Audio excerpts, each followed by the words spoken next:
Right, got the last job. Got to change a PCB on a Potterton Performer. Let's kind of have a look. Right, here we go. Let's take the case off, give it a demand, and see what it's doing.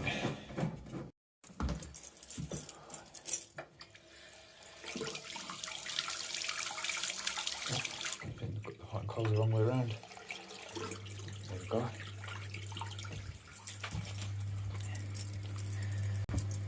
Right. Pump's running. Sounds a bit weak. Fan's running, but we got nothing. Sorry, fan's not running. Pump's running. That's all we've got. But see down there, we've got this little overheat stat. Ooh. Let's see if that makes a difference. That's just been pushed in. We've got a leak from the AAV, so that's going to need swapping out anyway. Just going to see.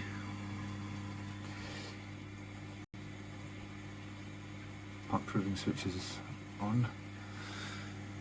Right, still nothing. Let's do a little bit more digging. Oh, I just want to check that collar because that tends to crack, but that one's okay. Right, so pump's running.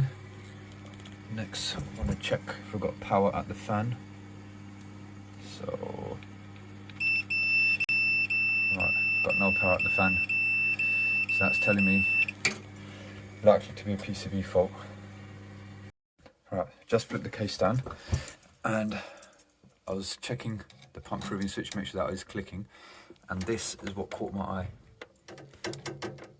The flow thermistor has been taken off for some reason, so let's pop that back in. Okay, and now let's give it a demand again.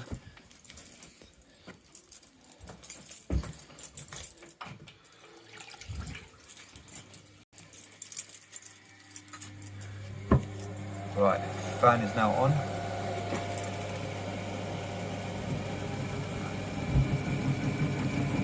Okay, we are back in business. Turn that back off. Let's put this back together. Right, I'm just going to run it again.